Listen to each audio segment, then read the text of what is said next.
이번 주는 제가 개인적으로 비그리스도인일 때 했던 질문입니다. 이 "죽어서 천국 간다가 왜 좋은가?" 라는 질문인데요. 이 "죽어서 천국 간다."라는 말이 교회 내에서는 좀 이상하지 않은 말일 수 있지만, 사실 이 교회 밖에서 들었을 때는 뭐 '있을지도 없을지도 모르는 그 천국에 그렇게까지 열심히 신앙생활한다고?' 라는 질문이 들 수가 있습니다.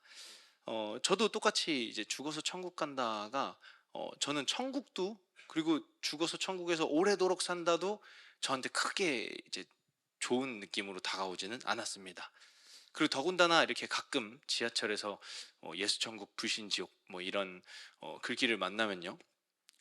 천국에 만약에 저런 분들이 가득하면 '과연 그곳이 나에게 천국일까?'라는 생각을 문득문득하면서 '내가 진짜 천국을 좋아해야 되는 걸까?'라는 생각을 했습니다. 그리고 무엇보다 저는 과거에 저는 오래 살고 싶지 않았습니다. 영원히 사는 삶은 너무 지겨울 것 같았습니다. 그래서 짧고 굵게 살다가 항상 제 인생의 모토였기 때문에 그렇게 오래 사는 거에 대한 욕심이 없었습니다. 그런데 제가 이런 생각들을 가지고 있었는데, 예수를 믿고 보니까 이런 생각들이 하나도 맞지 않았다. 그리고 정작 성경에서 말하는 천국은 내가 생각했던 천국과 내가 생각했던 그 오래 사는 개념이 아니었구나라는 것을 알게 됐습니다. 그래서 오늘 이 시간에는 이 천국에 대한 오해, 또 제가 했던 영원히 산다라는 것에 대한 오해들을 좀 다루고, 우리에게 천국이 왜 필요한가에 대해서, 우리의 소망에 대해서 조금 나눠봤으면 좋겠습니다. 사실 우리가 가지고 있는 이 천국이라는 개념은요, 굉장히 많은 신화와 종교들 그리고 관념들이 뒤엉켜 있는 천국의 모습입니다. 보통 이런 모습들을 떠올리시죠. 우리가 많이 그림으로 봤던 천국은요, 다 중동 지방의 건축 양식들을 하고 있습니다. 왜냐면 거기서 왔기 때문입니다. 우리는 거기 어떻게 들어가는지도 몰라요. 제가 한번 무슬림 모스크를 한번 들어갔었는데, 무슬림 모스크에서 예배당으로 어떻게 들어가는지를 한참 찾아 헤맸습니다. 어디로 들어가야 되는지 도저히 알 수 없게 생겼거든요. 만약에 우리가 저런 천국에 간다면 우리는 길을 잃어서 한참 "하나님 어디 계십니까? 라고 물어볼지도 모릅니다. 이 "죽어서 천국 간다"라는 말은 사실 이런 말은 아닙니다. 그리고 성경을 자세히 보면요, 이 천국이란 말이 처음 사용된 곳은 신약 성경입니다. 물론 구약 성경에도 뭐 하늘이란 말로도 많이 사용됐지만, 한국어 성경으로 보면 천국이라고 번역된 곳은 신약 성경이 처음이죠. 그러니 우리가 가지고 있던 이 천국에 대한 이미지는요, 사실 본래 히브리인들, 유대인들에게는 그런 이미지가 아니었습니다.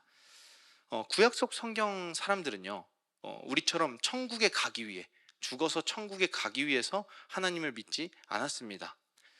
구약 성경을 읽어보면요, 그들은 하나님과 함께 사는 것 자체를 바라고 기도합니다. 그리고 삶의 곳곳에서 하나님의 임재와 하나님이 인도하심을 느끼면서 그것을 신앙으로, 간증으로 고백하면서 살아갑니다.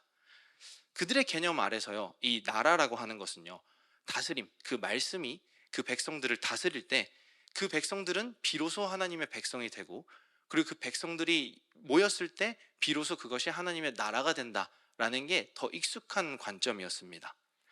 우리 초등학교 사회 시간에 배우시죠? 이 국가의 3요소라는 것을 배웁니다. 국민, 영토, 주권. 저도 오랜만에 들어서 까먹고 있었습니다. 국민, 주권 하나가 뭐였더라? 라고 생각했는데 영토라는 것을 찾아보게 되었는데요. 근데 우리가 보통 기독교 내에서 천국에 대해서 얘기할 때는 이 영토에 대해서만 늘 얘기하는 것 같습니다. 하나님 나라가 어떻게 생겼고, 하나님 나라에 들어가면 뭐 하나님이 만드신 뭐 어떤 금빛 길들이 있고 구름들이 있고 이런 이미지를 떠올리지만, 정작 성경에는 하나님 나라의 백성과 또 하나님 나라의 하나님의 다스림, 그 주권에 대한 이야기가 더 가득하다라는 것을 보게 됩니다. 그리고 사실 유대인들의 특성을 봤을 때요, 그들은 유목민이었죠. 그들은 자주 지역을 이동해서 다녔습니다. 그래서 어떻게 보면 그들에게 이 영토라는 것, 땅이라는 개념은 그렇게 중요해 보이지 않는 것처럼 보이기도 합니다. 그러나 오늘날 이 비그리스도인뿐만 아니라 교회에서도 참 하나님 나라를 얘기하면 이 영토에 대한 얘기가 참 많다라는 생각이 듭니다. 거기서 우리는 이상한 지옥이랑 천국관을 떠올리게 되고요, 많은 이단들이 나오고 추상적이고 피상적인 신앙에 머물게 되지 않는가라는 생각이 듭니다. 예수님은요, 이 땅에 처음 오셔서 선포하신 말이 "회개하라, 천국이 가까이 왔다라는 말입니다. 근데 이 말을 잘 생각해 보면 조금 이상합니다. 천국이 가까이 왔다라는 말은 너무 어색한 말 아닌가요? 신현동이 가까이 왔다. 아니죠. 제가 신현동으로 간 거죠. 전 열심히 달려서 지금 신현동으로 온 것입니다. 그런데 성경은 천국이 왔다라고 얘기하고 있습니다. 이 왔다라는 헬라어는 앵기조라는 말인데, 제가 그 대학 다닐 때 이 앵기조를 외우기 위해서 이 말씀을 외웠던 게 기억이 납니다. 천국이 내게 와서 앵기조라고 외웠던 기억이 나는데, 가까이 왔다라고 성경은 기록하고 있습니다. 예수님도요, 누가복음에서 또 이렇게 말씀하고 계시거든요. 같이 한번 읽도록 하겠습니다. 바리새인들이 하나님의 나라가 어느 때에 임하나이까 묻거늘 예수께서 대답하여 이르시되 하나님의 나라는 볼 수 있게 임하는 것이 아니요 또 여기 있다 저기 있다고도 못하리니 하나님의 나라는 너희 안에 있느니라. 네, 하나님의 나라를 영토의 개념으로 말씀하시지 않습니다. 이 원어에 보면 킹덤이란 말은요 바실레이아라고 기록되어 있는데, 이것은 바실료라는 원형 형태에서 만들어진 말입니다. 그것은 다스림과 통치를 뜻합니다. 이 다스림과 통치는 어떤 규칙들이 아닙니다. 이 규칙들에 대한 나열이 아닙니다. 우리가 예전에 고려시대, 조선시대를 배울 때 고려시대의 통치 원리는 불교, 조선시대의 통치 원리는 유교, 이런 것들을 배우셨을 것입니다. 그들이 다스림과 통치를 할 때는요 어떤 원리를 가지고 통치를 합니다. 그것이 근간이 돼서 그 나라를 통치를 하죠. 하나님의 나라도 마찬가지입니다. 하나님의 가지고 계시는 그 나라의 원리가 있습니다. 그것으로 통치하는 곳, 그 다스림이 임하는 곳을 하나님의 나라다라고 말하고 계십니다. 예수님은요 이렇게 계속해서 하나님 나라에 대한 잘못된 이미지를 깨트리고 계십니다. 그리고 예수님은 언젠간 가게 될 천국을 위해서 그냥 의미도 없이 지금을 수고하고 지금 헌신하고 살아라 라고 얘기하지 않습니다.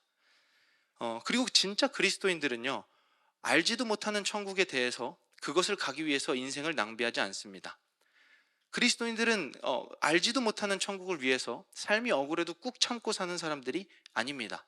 오늘 말씀에 나오듯이 하나님의 나라는 너희 가운데 이미 임했다, 내가 너희 가운데 함께 있다라고 예수님은 선포하고 계십니다.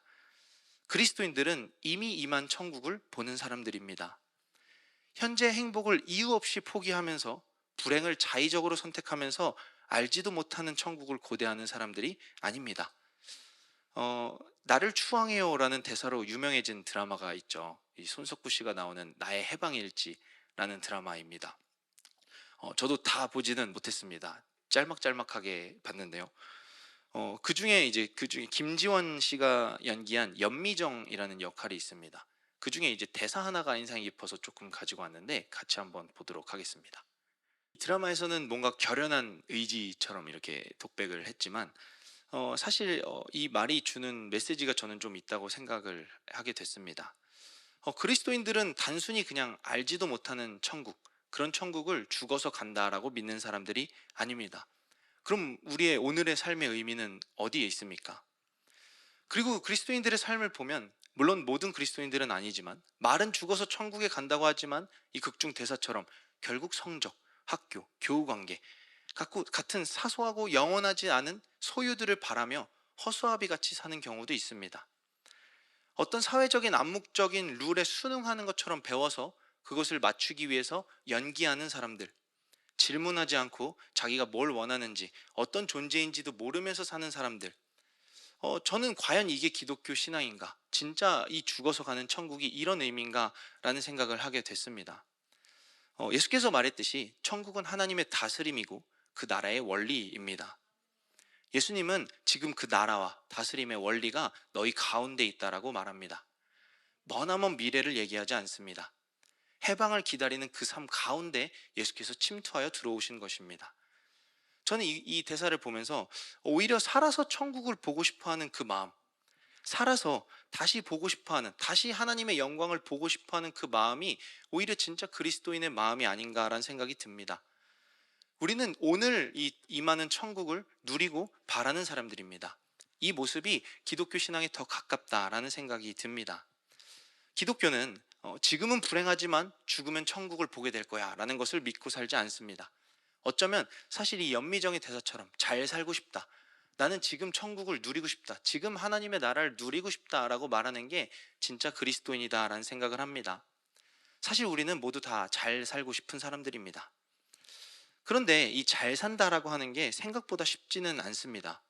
제가 기사를 여러 개 찾아봤거든요. 작년 기사, 재작년 기사, 4년 전, 6년 전 다 찾아봤지만 우리나라가 꾸준히 OECD 자살률 1위라는 기록이 계속해서 나오고 있었습니다. 그리고 요즘은 인구 절벽 얘기도 나오죠. 이제 인구가 급감해서 0.68%, 신생아가 태어나는 수가 0.68%라고 얘기합니다. 2035년에는 서울 학생이 반토막이 난다라고 얘기를 합니다. 그럼 지방은요? 지방은 사실상 거의 없어지는 거죠. 이런 문제도 있습니다. 서울에 사람들이 밀집되는 현상입니다. 온갖 사람들이 성공을 하고 싶고 잘 살고 싶은 마음에 한 지역으로 다 모이는 현상들도 나타나게 됩니다. 저는 다 연결돼 있다고 생각합니다. 많이 모이니까 경쟁이 치열해지고, 경쟁이 치열해지니까 불안해하고, 불안해하니까 목숨을 끊고, 그런 모습들을 보면서 자식은 왜 날까? 라는 생각을 하게 되고, 이런 끊임없는 악순환을 살고 있지 않은가라는 생각이 듭니다. 그럼 도대체 이런 현상들이, 이런 불행한 일들이 왜 일어날까요? 저는 이것을 묵상하다가 이 에리 프롬이라는 사람의 책을 읽게 되었습니다. 소유냐 존재냐라는 책인데요. 이 독일의 사회심리학자인 에리 프롬은요, 자신의 책에서 인간의 실존을 존재하는 것 그리고 소유하는 것으로 나눕니다. 이 에리 프롬은 어느 한쪽만 위하여 사는 사람은 없다라고 합니다. 다만 어느 한쪽에 치우치면 이것은 문제가 발생할 수 있는데 그것은 바로 소유다라고 얘기를 합니다. 소유에 너무 집착하며 사는 인생은 반드시 불행을 야기한다라고 얘기를 합니다. 저자는요, 이 사회가 소유하지 못하면 아무것도 아닌 존재로 여겨지고, 많은 이들이 소유함으로써 자신의 존재를 나타내려고 한다라고 말하고 있습니다. 이것을 비교하기 위해서 두 가지 시를 인용하는데요. 첫 번째는 영국의 시인 이 테니슨의 담벽 사이에 핀 꽃이라는 시입니다. 제가 한번 읽어드리면, 갈라진 벽 틈새 핀 꽃이여, 나는 너를 그 틈새에서 뽑아내어 지금 뿌리째로 손 안에 들고 있다. 작은 꽃이여, 그러나 만약 내가 뿌리째 너의 모든 것을 알 수 있다면 신과 인간이 무엇인지도 알 수 있으련만. 이 시로요, 저자는 소유하는 인간의 실존이 어떤 것인지 보여줍니다. 나는 너를 그 틈에서 뽑아내어서 뿌리째로 손 안에 들고 있다. 이 대상에 대한 중요도는 아무것도 없는 것입니다. 그저 뽑아내서 내가 알기 위해서 소유하는 것, 이 실존에 대해서 설명하고 있고요. 그리고 이어서는 동양의 시를 인용합니다. 일본의 시인데요, 바쇼의 하이쿠라는 시를 인용하면서 이렇게 말합니다.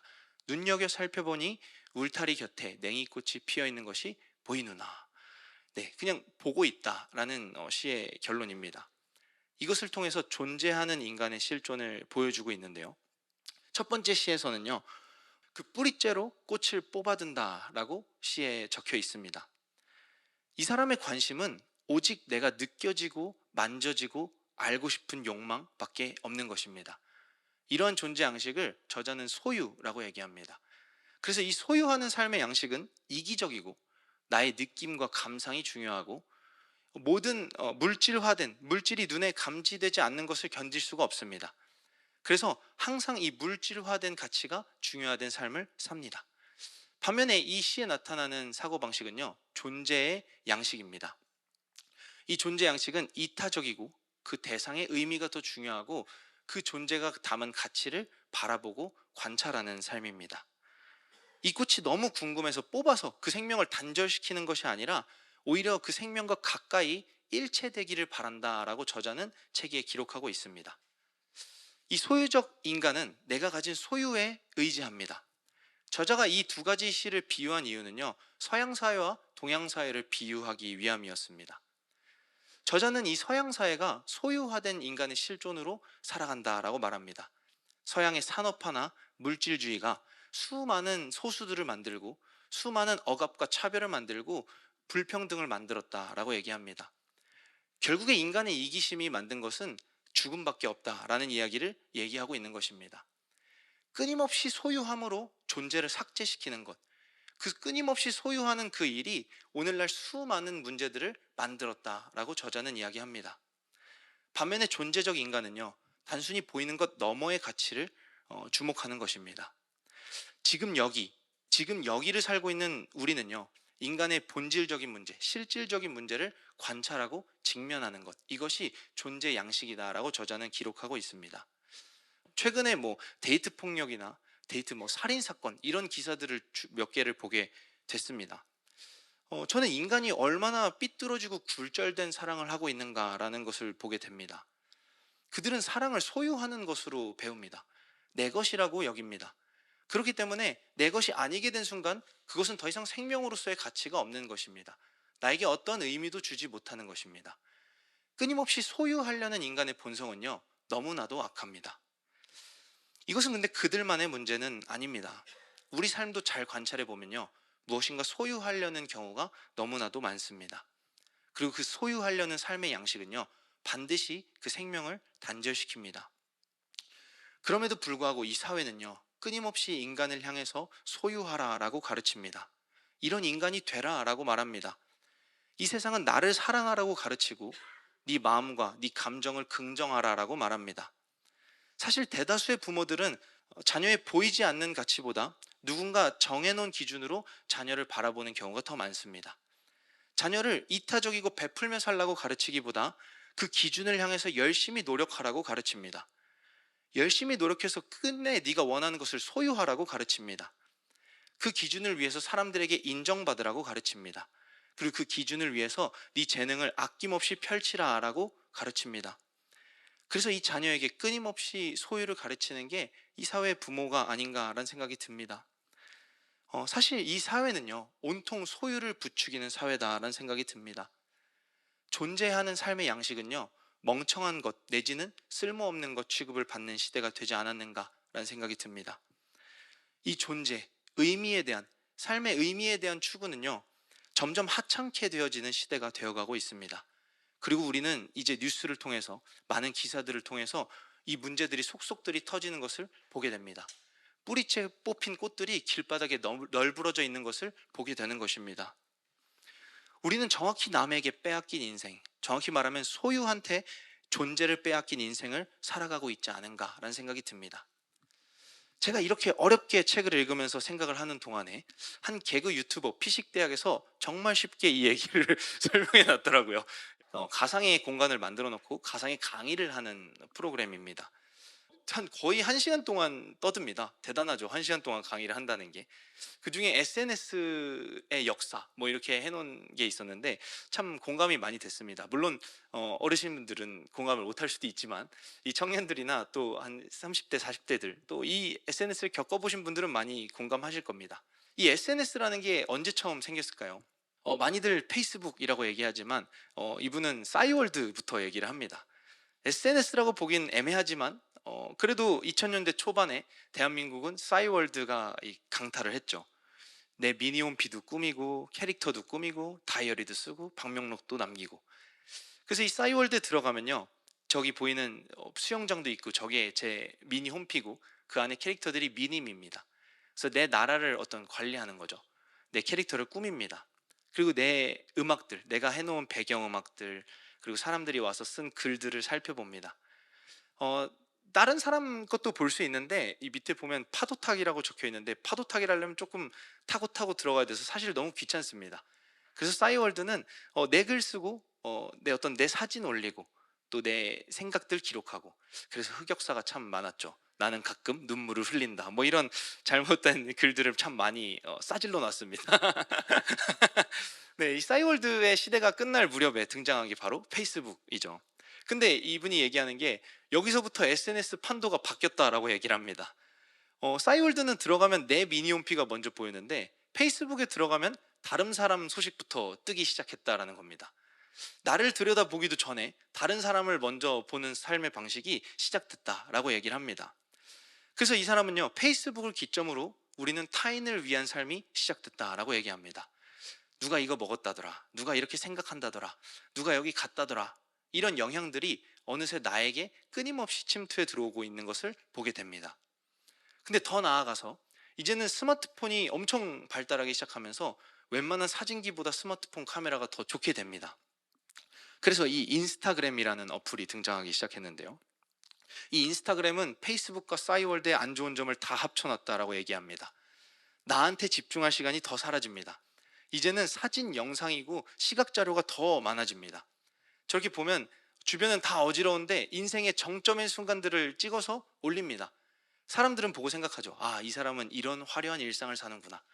이 사람은 이런 화려한 인생을 사는구나. 참 부럽다라고 생각합니다.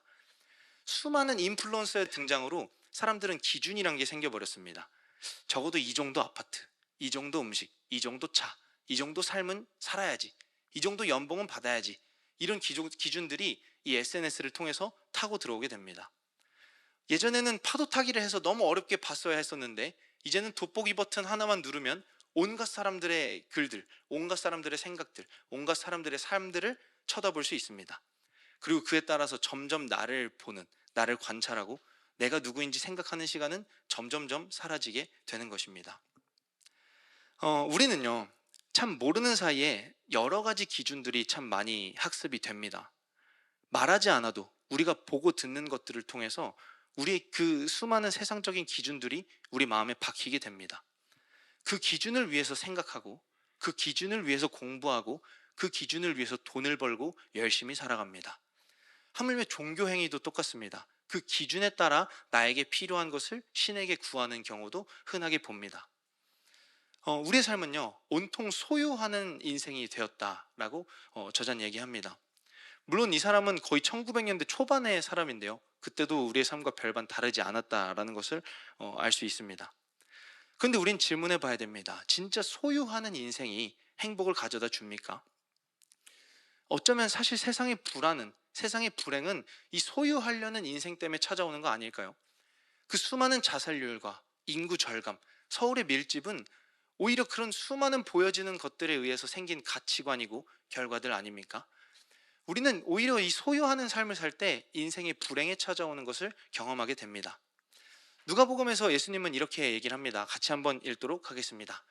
사람이 만일 온 천하를 얻고도 자기를 잃든지,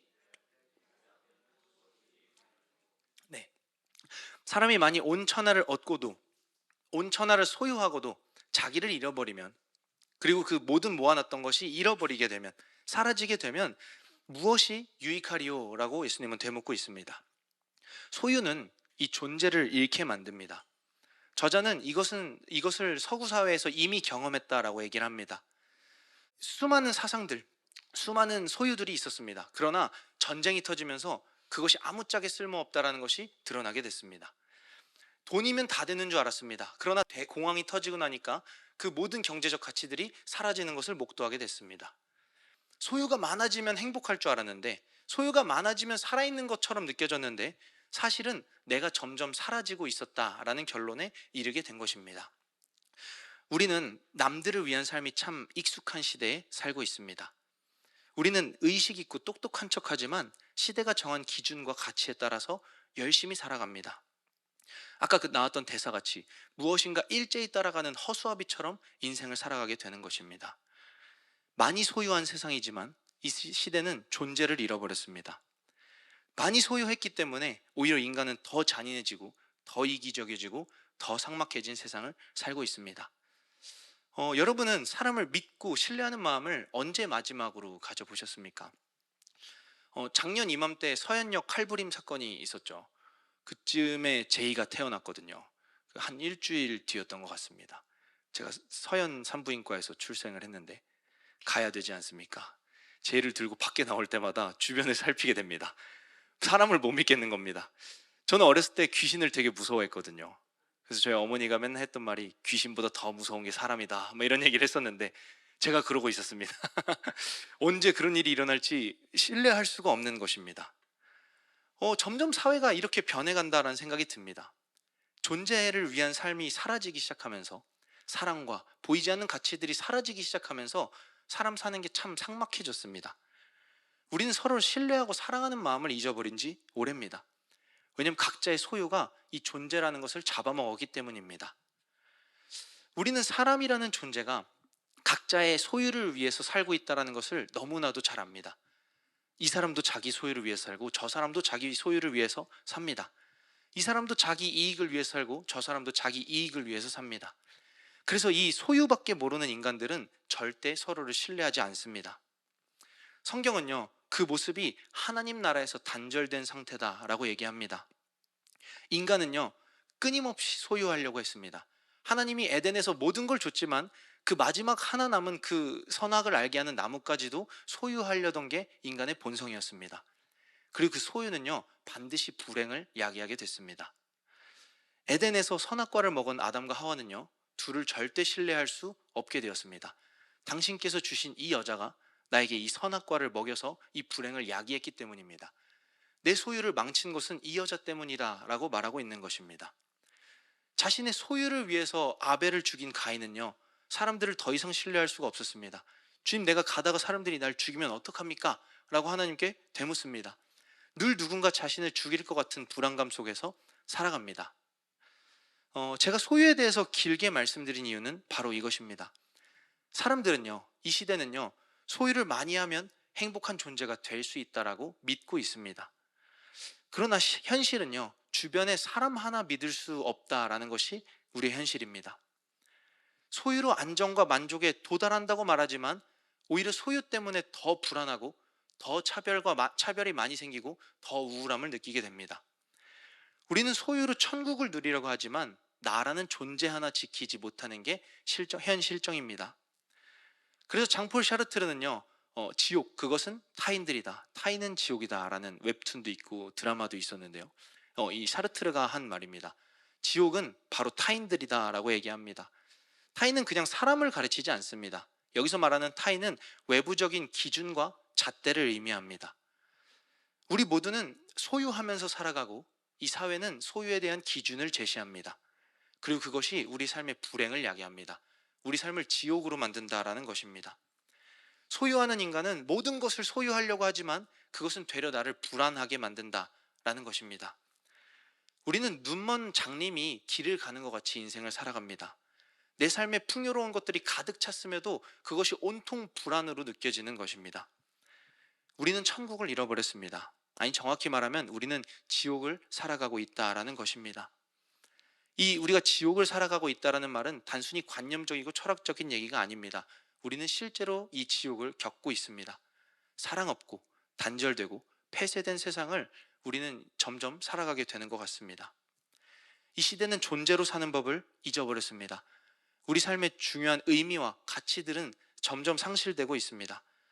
내가 왜 살아야 되는지, 무엇을 위해 살아야 되는지, 삶에 대한 본질적인 질문과 이유는 사라지게 되었습니다.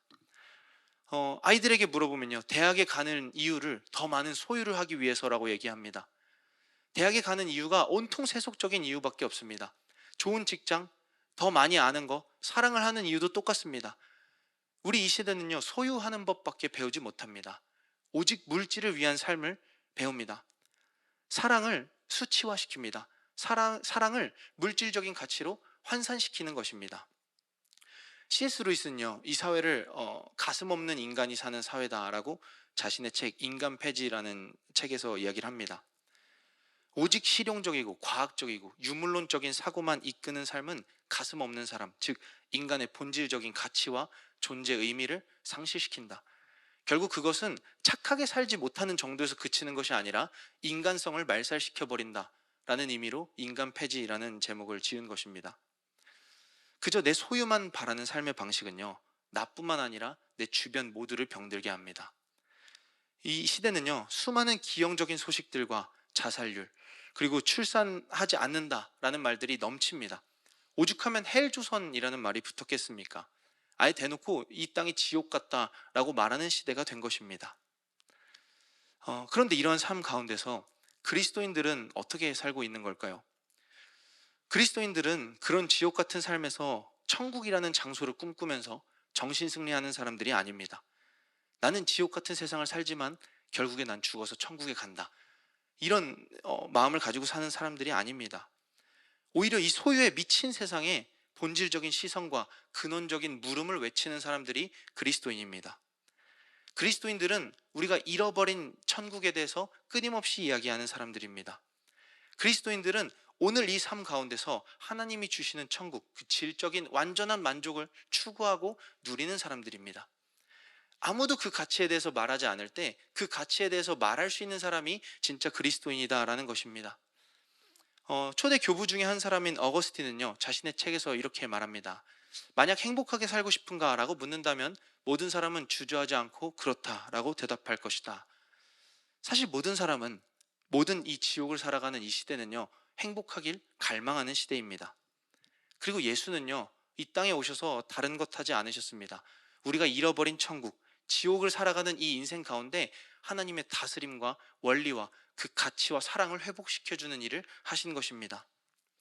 소유로는 절대 얻을 수 없기 때문에 전혀 다른 존재가 이 땅에 침투하여 들어오신 것, 그것이 바로 이 땅에 오신 예수 그리스도입니다.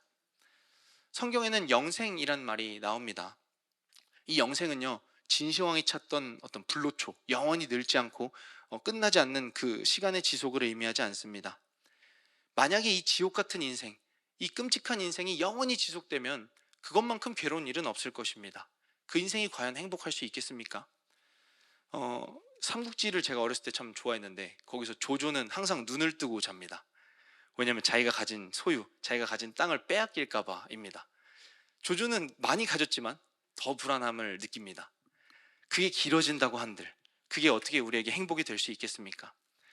영생이란 말은요, 헬라어로 아이오니스 조에라는 말로 기록되어 있습니다.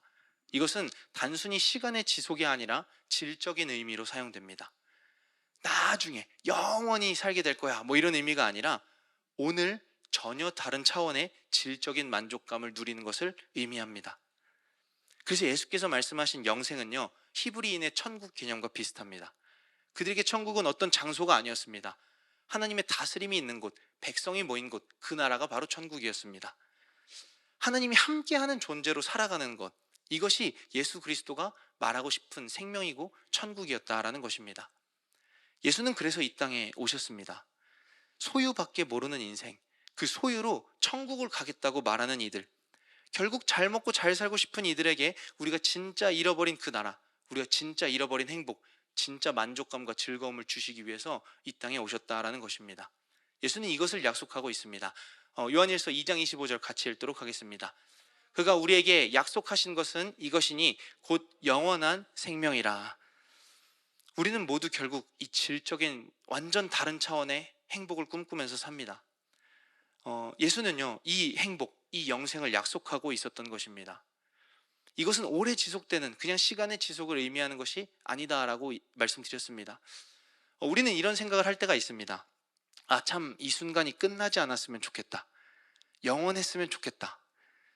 저는 김한 준사님이 혹시 볼지도 모르기 때문에 결혼식이라고 얘기하겠습니다. 결혼식 때 이 감정을 느끼시죠, 여러분? 아, 이 순간이 끝나지 않았으면 좋겠다. 근데 그게 결혼식이 끝나지 않았으면 좋겠다는 말입니까? 아니죠. 그때 느꼈던 그 모든 정서적인 활동들, 그 사람과 내가 나눴던 모든 관계적인 일들, 이 모든 질적인 만족감, 이것이 지속됐으면 하는 의미입니다. 아, 이것이 끝나지 않았으면 좋겠다.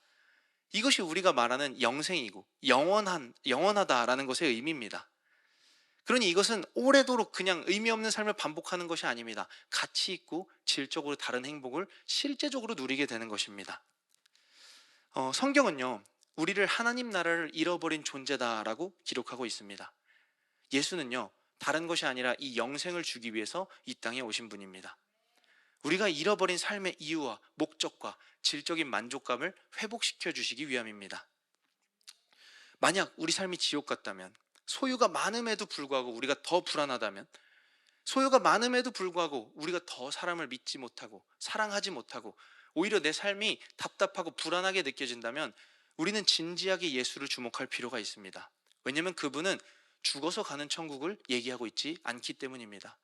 그분은 오늘 누리는 질적으로 다른 영원한 차원, 하나님 나라의 행복을 우리에게 주시고자 하는 분입니다. 성경을 보면요, 오늘 본문 좀 앞쪽 18장으로 가면 한 고을의 관리가 나옵니다. 그리고 마태복음에는 청년이라고 소개가 되죠. 이해를 위해서 청년으로 지칭하도록 하겠습니다. 이 청년은요, 예수께 찾아와서 영생에 대해서 묻습니다. 선한 선생님이여, 내가 무엇을 하여야 영생을 얻으리이까? 라고 얘기합니다. 모든 이의 질문이란 생각이 듭니다. 어떻게 하면 이 영생을 얻을 수 있겠습니까? 거기에 대해서 예수님은요, 십계명에 대해서 얘기를 하십니다. 그리고 그것을 들은 청년은 자신 있게 얘기합니다. 제가 어려서부터 이것을 다 지켰습니다. 라고 얘기합니다. 이 에리 프롬은요, 그 본인의 저서에서 지식의 영역에서 소유와 존재에 대해서 얘기를 합니다. 소유하는 양식은 보다 많이 아는 것에 집중합니다. 그리고 존재하는 양식은 보다 깊이 아는 것에 집중합니다. 깊이 안다라고 하는 것은 그것의 의도와 본질, 나아가서 자신의 무지와 무능력, 수치까지 보는 것을 의미한다라고 얘기하고 있습니다. 만약 이 청년이 말씀을 소유한 것이 아니라 존재적으로 의미를 온전히 깨닫고 있었다면 이 청년은 자신의 무지함과 무능력함에 대해서 깨달아야만 했습니다. 이 청년은 말합니다. 어떻게 하면 영생을 얻을 수 있겠습니까? 정확히 소유에 대해서 얘기하고 있습니다. 종교 역시도 소유의 방식으로 이해하고 있는 것입니다. 여기에 대해서 예수님은 이렇게 얘기하십니다. 같이 한번 읽도록 하겠습니다. 예수께서 이 말을 들으시고 이르시되 내게 있는 것을 다 팔아 가난한 자들에게 나눠주라. 그리하면 하늘에서 내게 보화가 있으리라. 그리고 와서 나를 따르라 하시니. 네, 이것은 헌금하란 얘기가 아니겠죠. 가진 것 다 팔아 헌금하란 얘기가 아니라 정확히 이 청년이 소유하는 존재로 살고 있었다라는 것입니다. 하나님의 말씀도 소유한 것입니다. 다 지켰다라는 말이 그것을 보여줍니다. 얼마나 말씀에 무지합니까? 내가 이것을 다 지킬 수 있다라고 말하고 있는 것입니다. 그는 하나님의 의도나 뜻은 궁금하지 않았습니다. 내가 할 수 있다고 말했고, 예수는 그 삶을 노라고 이 청년에게 얘기하고 있습니다. 예수는 그 소유한 삶을 내려놓고 자신에게 오라고 초청합니다. 그런데 이 청년은 근심하면서 돌아가게 됩니다. 왜 그랬을까요? 이 소유를 위한 삶의 양식을 버릴 수가 없었던 것입니다. 내가 그 천국을 이룰 수 있다고 믿었던 것입니다. 그 행복을 내가 많이 가짐으로 누릴 수 있다라고 믿고 있었던 것입니다. 그는 정확히 천국을 소유하고 싶었습니다. 그것을 위해 지식을 소유하고 있었습니다. 그러나 그 지식은, 그 말씀은 자신이 어떤 존재인지 알지 못하는, 어떤 존재인지 바라보지 못하는 그저 글에 불과한 것이었습니다. 이게 바로 종교에서 말하는 천국과 믿음에 대한 이야기입니다. 그러나 오늘 본문의 삭개오라는 인물의 스토리는요, 이런 소유하는 인간과 대조되는 모습으로 비춰집니다. 이 삭개오라는 사람은요, 이 소유하는 인생의 끝을 달린 사람입니다. 성경은 그를 세리장이고 부자다라고 표현합니다. 마치 능력 있는 것처럼 우리는 생각할 수 있지만, 물론 능력도 있었겠지만 소유도 많았겠지만 세리장은 거의 매국노 취급을 받던 사람이었습니다. 그는 소유를 위해서라면 무엇이든지 하는 사람이었습니다. 소유를 많이 가진 부자라고 성경은 기록하고 있습니다. 그런데 그 사람이 예수를 기다리고 있었다라는 것입니다. 성경은 이렇게 기록하고 있습니다. 누가복음 19장 4절 같이 읽도록 하겠습니다. 앞으로 달려가서 보기 위하여 돌 무화과 나무에 올라가니. 네, 이 삭개오는 예수를 보기 위하여 달려갔다라고 얘기합니다. 앞에서 읽었던 시가 기억나십니까? 소유하기 위한 사람은요, 그 꽃을 뿌리째 뽑아서 내 손에서 보고 그 꽃을 소유하려고 안달을 합니다. 어떻게 하면 영생을 얻을 수 있겠습니까? 라고 외치는 것입니다. 그러나 삭개오는요, 관찰하기 시작합니다. 보는 것입니다. 삭개오는요, 보기 위하여 예수께 나아갑니다. 자기가 소유하는 인생을 살았지만 예수가 간절했던 것입니다. 더 이상 그 삶이 자신에게 어떤 만족과 행복도 주지 못한 것이었습니다. 예수는 정확히 그 삭개오를 알고 계셨습니다. 그의 이름을 알았고, 그를 만나기 위해서 일부러 예루살렘에 가는 길에 굳이 여리고로 들어와서 그를 만나주고 계신 것입니다. 우리에게 필요한 것은 더 많이 소유하는 삶의 양식이 아닙니다. 우리는 많이 소유했지만 너무 많은 것들을 상실했습니다. 사랑을 잃었고, 의미를 잃었고, 가치를 잃어버렸습니다. 이 시대는 지나치게 부유하지만 외로움을 견디지 못합니다. 지나치게 풍요롭지만 정서적으로 심각한 공허함을 느낍니다. 사회는 소유하기 위해서 끊임없이 경쟁하고 도태되고 버려지는 것을 당연하게 여깁니다. 커다랗고 높은 빌딩들이 곳곳에 들어섰습니다. 그러나 그곳에서 아무도 소외된 사람들을 관찰하지 않습니다. 왜냐하면 나라는 세상에 갇혀있기 때문입니다. 소유하는 삶의 양식은요, 우리에게 지옥과 같은 삶을 선물해 줍니다. 오늘 삭개오는요, 그 소유하는 인생을 버린 것입니다. 자기 소유를 버려서 예수를 쫓았다라는 것은 단순히 돈 몇 푼을 버린 게 아니라 그 인생을 버리고 예수를 따르기로 작정한 것입니다. 오늘 말씀의 삭개오는요, 자기 소유의 절반을 가난한 이에게 주겠다라고 말합니다. 그런데 이것은 미래 시제나 어떤 조건절이 아닙니다. 주님이 날 만나 주셨으니까 앞으로 내가 그것을 하겠습니다라고 기록되어 있지 않습니다. 이것은 현재 시제로 기록되어 있습니다. 디도미라는 단어를 그대로 기록합니다. 그가 이미 그렇게 하고 있었다라는 것을 보여줍니다. 소유하기 위한 삶의 양식을 포기하고 예수께 나아왔다라고 성경은 기록하고 있습니다. 새로운 존재 양식으로 살아가기를 기다리고 고대했다라는 것입니다. 더 이상 그 삶에 미련이 없었고 새로운 원리, 새로운 다스림을 너무 기쁜 마음으로 기다리고 있었던 것입니다. 그 삶의 천국이 가까이 온 것입니다. 그러니 자신의 모든 권위와 기득권을 내려놓고 나무 꼭대기로 올라간 것이 오늘 본문 속의 삭개오입니다. 예수는요, 그를 완전히 다른 나라로 초대합니다. 이 땅에 살지만 이 땅에서 하나님 나라의 원리로 살아가는 것을 보여주게 됩니다. 이것은 정신승리가 아니라 완전히 다른 차원의 행복을 누리게 되는 상태입니다. 하나님은요, 인간의 불행에 절대 침묵하지 않으십니다. 성경의 모든 기록은 인간의 잃어버린 불행을 기록하고 그 불행한 삶, 지옥 같은 삶에 하나님의 나라가 찾아왔다, 예수가 찾아왔다라는 기록이 가득합니다. 세상에는 왜 기근과 굶주림이 존재할까요? 하나님이 버리셨기 때문입니까? 아프리카는 하나님이 버리셔서 기근과 굶주림이 존재할까요? 아닙니다. 모두가 소유하려고 들었고 나누지 않았기 때문입니다. 왜 세상에 전쟁과 폭력, 차별과 억압이 가득할까요? 그것은 자신의 소유를 지키기 위함입니다. 인간의 소유를 위한 삶은, 자기 중심성은 지독하게 악하고 지옥을 끊임없이 만들어냅니다. 팀 켈러 목사님은요, 지킬 앤 하이드 아시죠? 지킬 앤 하이드라는 책을 인용하면서 인간 중심성의 악함을 이렇게 설명합니다. 세상에서 벌어지는 비참한 일들의 밑바닥에는 자기를 확장하려는 욕구가 깔려있다. 이것이 바로 지상에서 일어나는 대다수의 폭력과 범죄, 전쟁의 원인이다. 힘있고 돈 많은 이들이 가난한 이들의 어려움에 그토록 냉담한 까닭이다. 가정이 해체되는 가장 핵심 요인이다. 인간은 악행으로 이어질 수 있는 자기 중심적인 기질을 감추고 있다. 하지만 그럴 만한 상황이 생기면 여지없이 숨겨온 속성이 튀어나온다 라고 기록하고 있습니다. 이 지독한 자기 중심성, 지독한 소유를 위한 삶이 삶을 지옥으로 만들고 있다라는 것입니다. 우리는 이것에서 실패한 경험을 여러 차례 했습니다.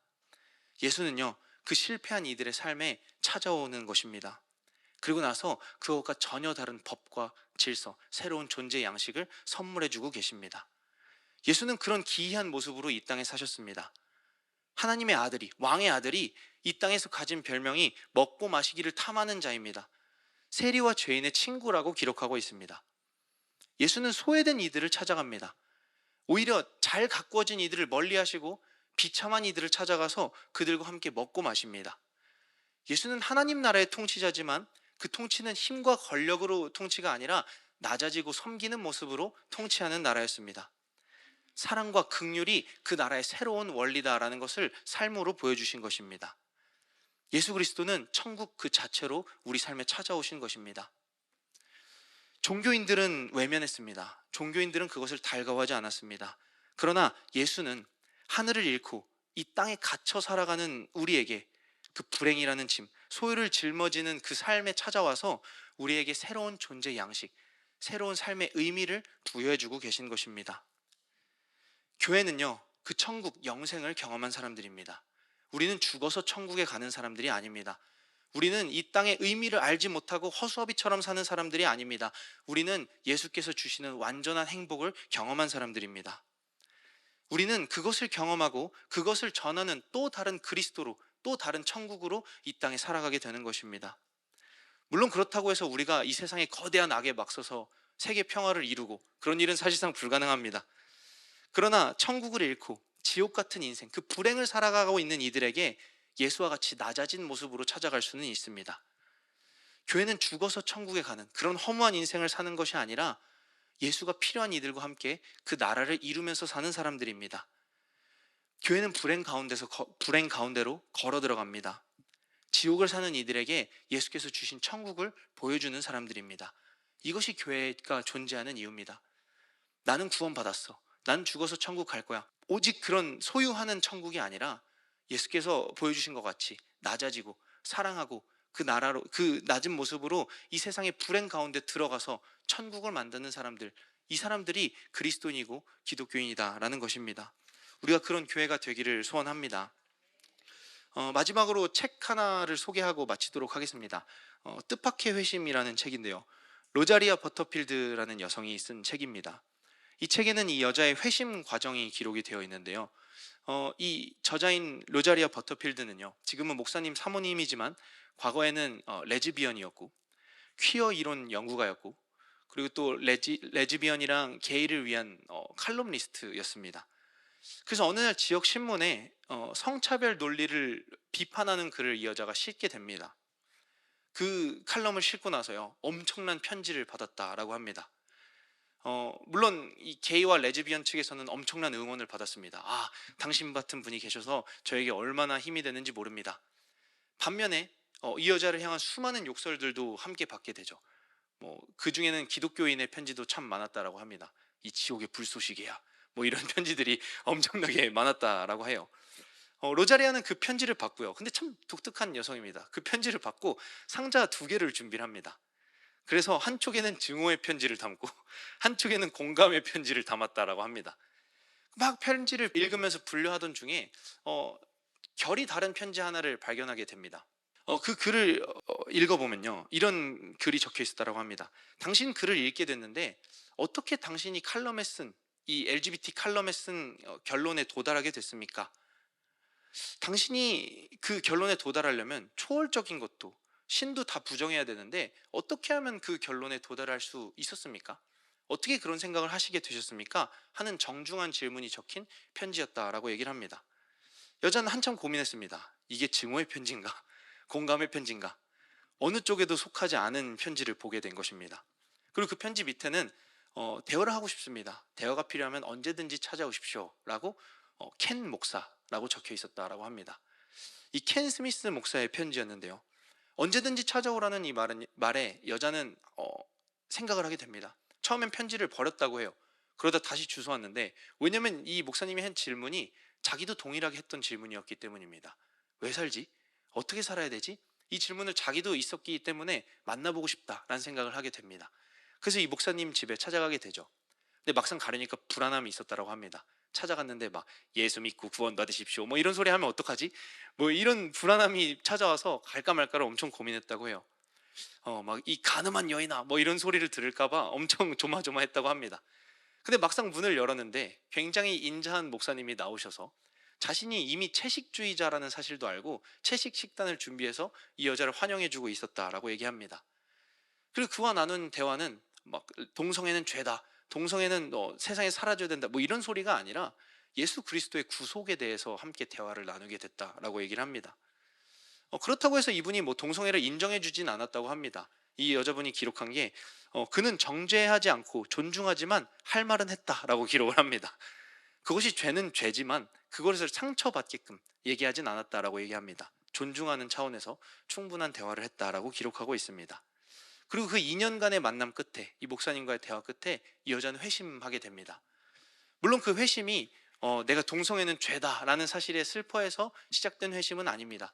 이 여자가 먼저 깨달았던 건 교만함이었다라고 얘기를 합니다.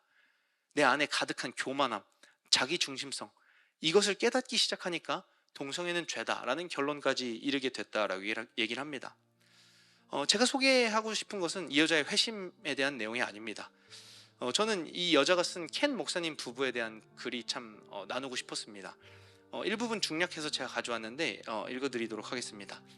이들은 내가 알던 전형적인 그리스도인의 모습과 달랐고 나는 이 점을 어떻게 받아들여야 하는지 알 수 없었다.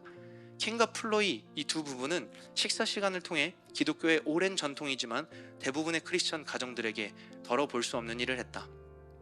그분은 나를 희생양으로 삼기 위해서가 아니라 내 이야기를 듣고 배우고 대화를 나누려고 이방인을 그들의 식탁에 초대했다. 그들은 그리스도의 마음을 품고 내 말을 경청해 주었다. 그들은 기독교인의 동정심, 긍휼함을 가지고 이방인이 내게 다가오는 긴 여정을 시작하려 했다 라고 기록하고 있습니다. 저는 참 이 글을 읽고 여러 가지 생각이 들었습니다. 나만 잘 믿고 구원 받으면 되는 문제인가? 내가 죽어서 천국 가고 당신들은 지옥에 간다라고 얘기하면 어떻게 마음이 편할 수 있는가라는 생각을 하게 됐습니다. 이 회개하라 천국이 가까웠다라는 말은요, 예수님의 협박이 아니었습니다. 복음은 어떤 개인의 소유물도 아니고요, 복음은 복음을 기다리는 모두에게 복음이 될 수 있다는 생각이 들었습니다. 세상은 쉼을 필요로 하고 있습니다. 세상은 이 지옥 같은 삶에서 어떻게 벗어날 수 있는지 고민하는 사람들이 속속들이 생겨나기 시작했습니다. 저는 교회가 이들에게 주목해야 된다라는 생각을 하게 됐습니다. 내 죽어서 천국 가는 거, 내 구원이 아니라 진짜 이 땅에 임한 천국에 대해서 우린 들려줄 수 있어야 합니다. 그녀는 자기를 이방인이라고 소개합니다. 쉼을 기다리던 존재였습니다. 그녀는 이 식탁에서의 대화와 이 환대에 감격하고 기뻐했습니다. 그녀는요, 점점 자신의 삶에 대해서 질려가기 시작했습니다. 왜냐하면 이전에 없었던 이 천국의 환대를 경험했기 때문입니다. 이 여자는요, 이전에 그 동성애 게이 사람들이 보냈던 편지가 자기에게 사랑인 줄 알았습니다. 그러나 그것 역시도 소유에 불과한 것이었습니다. 그건 역시도 자기와 생각이 맞으니까 긍정하고 있었던 것 뿐입니다. 세상에는 증오와 차별과 또 분노가 가득합니다. 우리에겐 쉼이 필요하고 우리에겐 안식이 필요합니다. 우리에게 필요한 것은 더 많은 소유가 아닙니다. 힘과 권력과 물질과 능력이 아니라 은혜가 필요하다라는 생각을 합니다. 제가 좋아하는 찬송 가사 중에 나는 부족하여도 영접하실 터이니라는 말의 영어 의미는요, 그곳에는 나를 위한 환대가 있다, 그곳엔 나를 위한 환영이 있다 라고 기록하고 있습니다. 예수는요, 이 불행 가운데서 표류하고 있는 우리에게, 소유의 노예가 되어버린 우리에게 천국이라는 선물을 준비하고 우리를 기다리고 계신 분입니다. 우리는 죽어서 가는 막연한 천국, 막연한 인생을 사는 사람들이 아닙니다. 예수는 선포합니다. 하나님 나라는 너희 가운데 있다라고 얘기합니다. 예수님은 오늘 삭개오를 찾아가서 얘기합니다. 그곳에 이르사 쳐다보시고 이르시되 삭개오야 속히 내려오라, 속히 그 삶을 버리고 내려오라, 내가 오늘 네 집에 유하여야겠다라고 말합니다. 그곳 예수께서 임한 그 집이 바로 천국이 되는 것입니다. 이전까지 지옥이었고 이전까지 불행했던 그 삶이 예수가 임하는 순간 천국으로 바뀌는 것을 경험하게 되는 것입니다. 아무리 가져도 불안함이 사라지지 않습니다. 이 지독한 자기중심성은 우리 인간의 삶에 끊임없는 불행을 만들어냅니다. 그 지옥 같은 삶을 끝내고 싶었던 삭개오에게 오늘 예수께서 찾아가서 말씀하는 것입니다. 속히 내려오라, 내가 네 집에 유하여야 하겠다. 그 삶에 가까운 천국, 우리가 이것을 전하는 그리스도인이 되길 원합니다. 그 따뜻한 환대와 긍휼함, 우리 교회에 이런 것들이 더 넘쳤으면 좋겠습니다. 우리에게 필요한 것은 기다림입니다. 그 긴 여정을 함께할 진심이 필요합니다. 천국으로 가는 긴 여정을 함께할 수 있는 사람들이 필요합니다. 교회는 그런 것들을 경험할 수 있는 작은 천국이 되어야 된다라는 생각을 이 글을 보면서 하게 되었습니다. 우리 예일교회에 모든 이들이 내 삶 가까이에 있는 천국을 경험할 수 있는 그러한 은혜들이 넘치는 교회가 되기를 기도합니다.